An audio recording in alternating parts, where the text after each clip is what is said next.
அன்புக்குரியவர்களே, இன்றைக்கு நாம் தபக்காலத்தின் 2ஆம் ஞாயிறு சிறப்பித்துக் கொண்டிருக்கின்றோம். இயேசுடைய உருமாற்றத்தை நாம் சிந்திக்க இருக்கின்றோம்.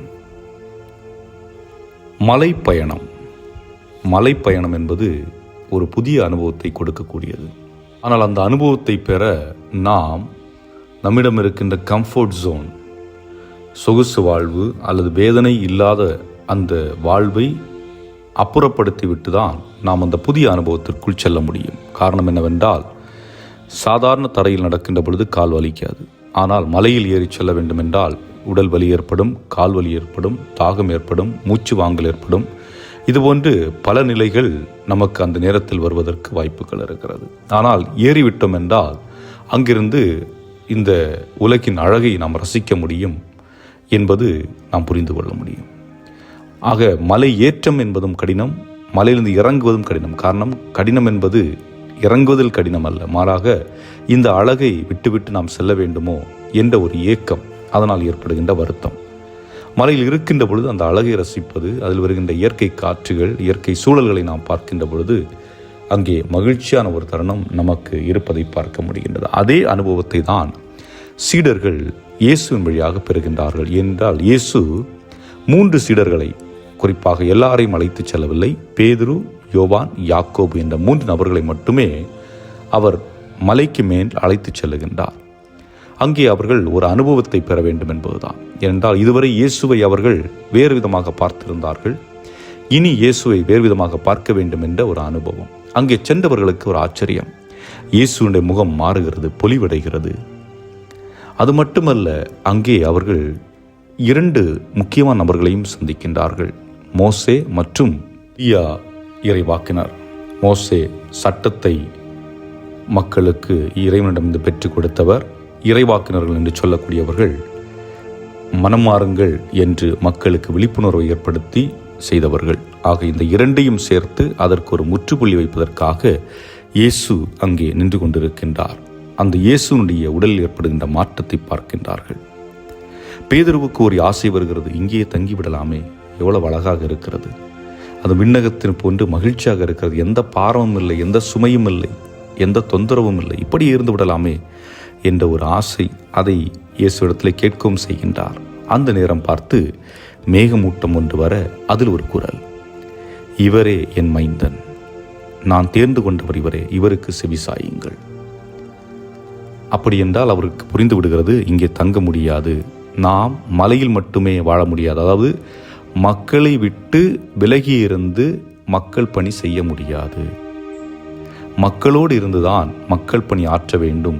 ஆகவே இந்த மலையை விட்டு இறங்கி நாம் மக்களோடு சென்றாக வேண்டும் என்பதை உணர்த்தும் விதமாக இது இருக்கிறது. இதைத்தான் நம்முடைய திருத்தந்தை பிரான்சிஸ் அவர்கள் சொல்லுவார்கள், கோ டு த பெரிஃபரி, மக்களிடத்தில் சென்று பணி செய்யுங்கள், மக்களிடத்திலே சென்று மக்களை சந்தியுங்கள், உங்களை நீங்கள் 4 சுவற்றுக்குள் அடைத்து விடாதீர்கள் என்று சொல்லுவார்.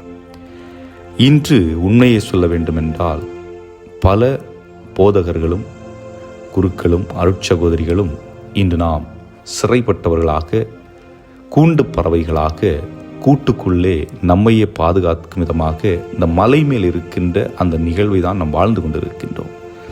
மக்களை சந்திப்பதற்கு முக்கியத்துவம் கொடுப்பதில்லை. நம்முடைய வருமானத்தை ஈட்டுவதற்கும், அதுபோன்று நம்முடைய கட்டடங்கள் இன்னும் அதிகமாக பெருகுவதற்கும் நாம் வழிவகை செய்து கொண்டிருக்கின்றோம். அது தேவைதான், இல்லை என்று சொல்லவில்லை. மக்களுக்கு அறிவாற்றலையும் கொடுக்க வேண்டும், அனுபவ ஆற்றலையும் கொடுக்க வேண்டும். அது மட்டும் போதுமா என்றால் போதாது.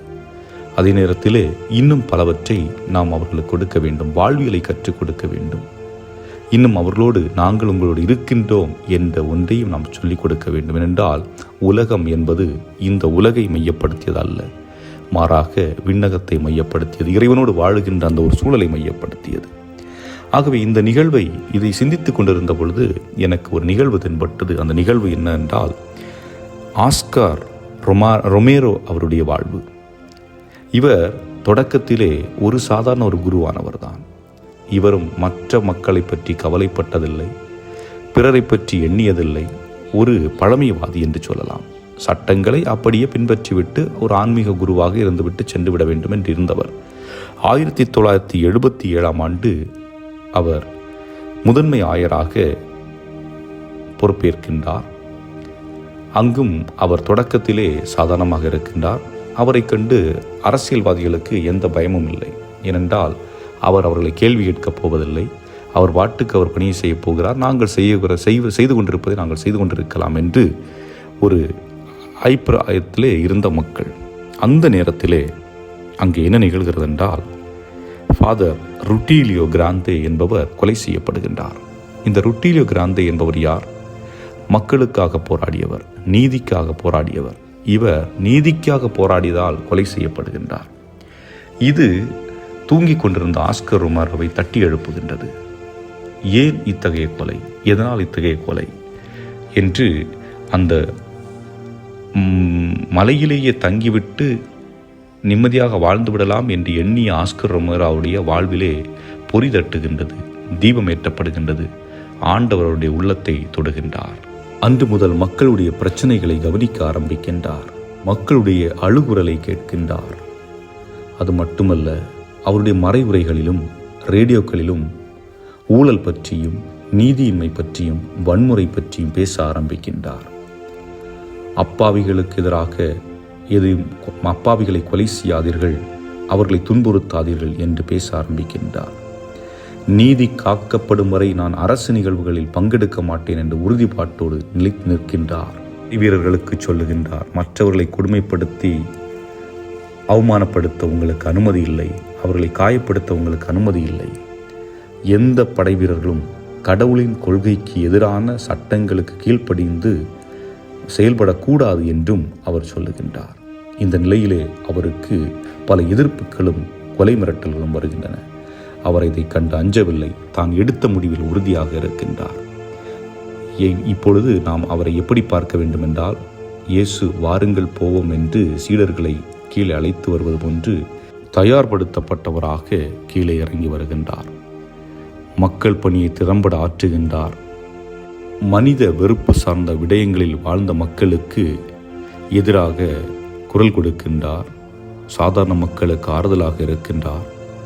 இதற்காக அவருக்கு கிடைத்த பட்டம் என்ன? மார்ச் 24 1980 ஒரு மருத்துவமனையிலே திருப்பலி நிறைவேற்றி கொண்டிருக்கின்றார். அங்கே திருப்பலி நிறைவேற்றி கொண்டிருந்த பொழுது அவர் சுட்டுக் கொல்லப்படுகின்றார். ஆம் அன்புக்குரியவர்களே, ஏழைகளுக்காக வாழுகின்ற பொழுது, உண்மையாக வாழுகின்ற பொழுது நம்முடைய உயிரையும் நாம் இழக்க தயாராக இருக்கின்றோம் என்பதை புரிந்து கொள்ள வேண்டும். இதுதான் ரொமேரோவுடைய வாழ்வில் நிகழ்ந்தது.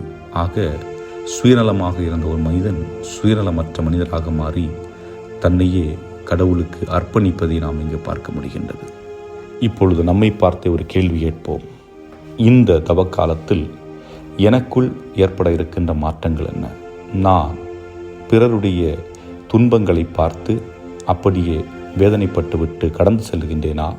அது அவர்களுடைய துன்பங்களுக்கு துணை நின்று நீதிக்காக போராட தயாராக இருக்கின்றேனா?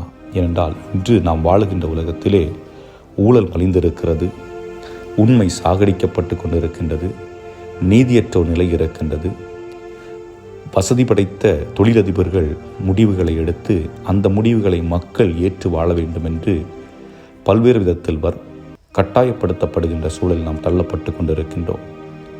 இந்த சூழலில் நாம் எப்படி ஆண்டவர் விரும்புகின்ற அந்த பணியை செய்ய போகின்றோம்? மக்களோடு மக்களாக நிற்கப் போகின்றோமா? அல்லது வசதி படைத்தவர்களோடு கைகோர்த்து, அரசியல்வாதிகளோடு கைகோர்த்து, ஆளும் வர்க்கத்தோடு கைகோர்த்து நாம் அவர்கள் செய்கின்ற அனைத்தும் சரி என்று வாதாடி நிற்கப் போகின்றோமா? சிந்தித்தவர்களாக தொடர்ந்து இந்த நாளை இறைவன் கரத்தில் ஒப்புக் கொடுத்து மன்றாடுவோம். ஆண்டவர் நம் ஒவ்வொருடைய உள்ளத்தையும் உருமாற்றம் பெற செய்து நாம் அவருடைய அன்பையும் ஆதரவையும் அவர் விட்டு சென்ற பணியையும் தொடர்ந்து ஆற்றுவதற்கும் ஆற்றலையும் தர இறைவன் வேண்டுவோம். இறைவன் நம்ம ஒரு நிறைவாக ஆசீர்வதிப்பாராக. ஆமென்.